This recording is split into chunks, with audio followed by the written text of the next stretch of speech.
on people and how it makes people, black and white, feel when they hear it.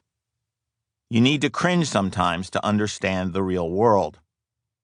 When John and I first talked about this book, he told me he wanted to write it to try to explain how incredibly polarized the country was after the anthem protests of 2017. Both of us heard largely white crowds in NFL stadiums booing black players who were kneeling for the national anthem. They were called unpatriotic by, among others, the President of the United States. But as most people now understand, the protests had nothing to do with patriotism. Tragically, it took George Floyd's death for many people to figure that out. The video of Derek Chauvin killing Floyd made it impossible for the police to deny what had happened and made it clear that this was what Colin Kaepernick was talking about when he first sat and then knelt for the anthem in 2016. John interviewed quite a few men who grew up in the Jim Crow South. He tells me that every black person he spoke to had stories about being stopped for DWB, driving while black. That would include me. I thought Leonard Hamilton, the Florida State basketball coach, put it best when he talked about growing up with Jim Crow, which in his hometown included white-only water fountains in movie theaters and sitting in the back of buses, among other things. "How can I possibly say there hasn't been progress?" Leonard said. Then he added, "But why, if we can land men on the moon, is it so hard for us to get along on Earth?" Amen to that. As Ed Tapscott, the first black CEO of an NBA team, puts it in this audio, if you are black, you have two jobs every day. One is your job. The other is to be black. Arthur Ashe said something similar 30 years ago, talking about what it was like to be a black tennis player growing up in Richmond, Virginia, once the capital of the Confederacy. I know that every morning when I wake up, there are going to be people who will look at me skeptically for only one reason. I'm black.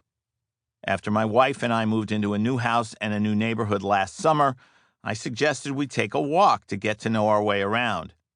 She said, "Let's wait until we know more about the people around here." In other words, how will people look at the new black couple that just moved in? Fortunately, one of our new next-door neighbors came over the day after we arrived to welcome us and talk about his family, 2 kids at home just like us, and tell us to be sure to ask if we had any questions or issues. He's white. So far, so good. It certainly helps that I'm still something of a celebrity in the Washington, D.C. area, where I played in the late 1980s for what is now the Washington football team. I was the starting quarterback on the team that won the Super Bowl in January 1988, Super Bowl 22, making me the first black quarterback to start and win a Super Bowl. When I'm introduced at events around here, that's how I'm described. Quote, the first black quarterback to start and win a Super Bowl. Don't get me wrong.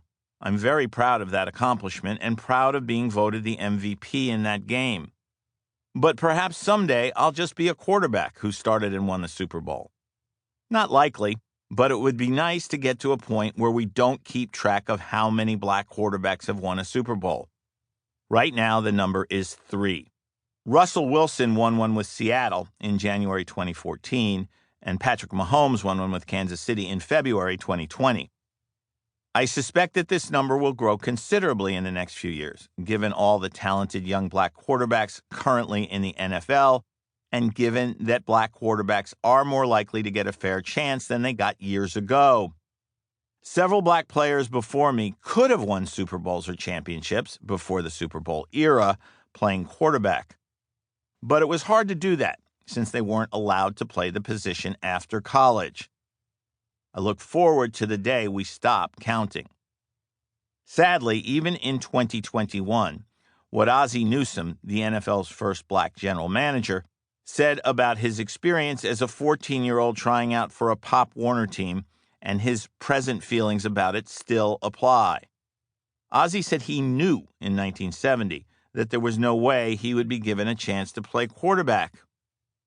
When Ozzie says that things have clearly improved in the last 51 years, he's right. Back then, no black quarterback had ever...